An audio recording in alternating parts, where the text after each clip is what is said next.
ಆತ್ಮೀಯ ಬಾಂಧವರೇ ನಮಸ್ಕಾರಗಳು. ನೀವು ಚೆನ್ನಾಗಿರುವಿರೆಂದು ನಂಬಿರುತ್ತೇನೆ.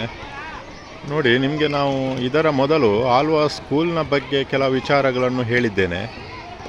ಈಗ ಆಳ್ವಾಸ್ ಹೈಸ್ಕೂಲಿನ ಮಕ್ಕಳು ಯಾವ ರೀತಿಯಲ್ಲಿ ಒಂದು ಪ್ಲೇ ಗ್ರೌಂಡಲ್ಲಿ ಅವರು ಆಟ ಆಡ್ತಾರೆ ಎಂಬುದನ್ನು ನಾನು ನಿಮಗೆ ತೋರಿಸ್ತೇನೆ.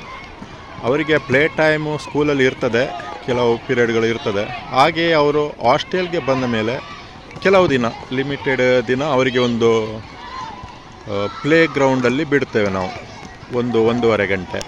ಆ ರೀತಿ ಆ ಟೈಮಲ್ಲಿ ಅವರು ಭಾರೀ ಖುಷಿಯಲ್ಲಿ ಆಟ ಆಡ್ತಾರೆ.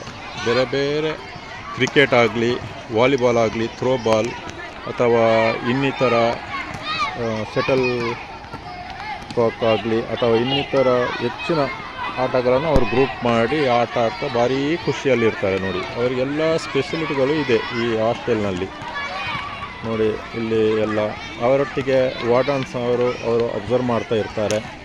ಹಾಗೆಯೇ ಕೋಚ್ಗಳಿರ್ತಾರೆ, ಅವರಿಗೆಲ್ಲ ಅಡ್ವೈಸ್ ಮಾಡ್ತಾ. ಅಲ್ಲದೆ ಯಾವ ರೀತಿಯೂ ತೊಂದರೆ ಆಗದಂತೆ ಅವರಿಗೆ 1-1.5 ಗಂಟೆ ಅವರಿಗೆ ಪ್ಲೇ ಗ್ರೌಂಡ್ ಇರ್ತದೆ. ಇಲ್ಲಿ ನೋಡಿ, ಬೇರೆ ಆ ಕಡೆಯಲ್ಲಿ ಒಂದು ಕಾರ್ನರ್ನಲ್ಲಿ ಮೇಲ್ಗಡೆ ಒಂದು ಗ್ರೌಂಡಲ್ಲಿ, ಕೆಳಗಡೆ ಗ್ರೌಂಡು, ಮತ್ತು ಅದರ ಬ್ಯಾಕ್ ಸೈಡ್ ಎಲ್ಲ ಗ್ರೌಂಡಲ್ಲಿ ಆಟ ಆಡ್ತಾ ಇರ್ತಾರೆ. ಅದು ಇಲ್ಲಿಗೆ ಕಾಣುವುದಿಲ್ಲ. ನಾನು ಇದು ಒಂದು ಹಾಸ್ಟೆಲ್ನ ಮೇಲ್ಗಡೆ ಇದ್ದು ವಿಡಿಯೋ ಮಾಡ್ತಾ ಇರ್ತೇನೆ. ಇಲ್ಲಿ ನೋಡಿ, ಭಾರಿ ಖುಷಿಯಲ್ಲಿ ಎಲ್ಲ ಆಟ ಆಡ್ತಾ ಇರ್ತಾರೆ. ಇಲ್ಲಿ 5th ಸ್ಟ್ಯಾಂಡರ್ಡ್ ಸ್ಟೂಡೆಂಟ್ನಿಂದ 10th ಹಾಸ್ಟೆಲ್ಸ್ ಫೆಸಿಲಿಟಿ ಇದೆ. CBSE, state, Kannada medium, ICSE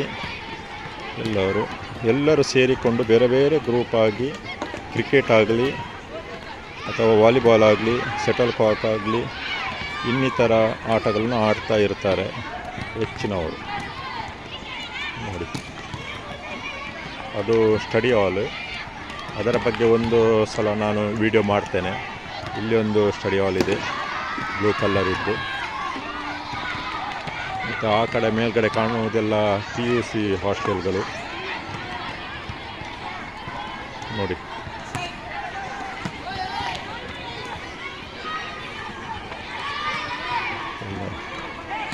okay, thanks.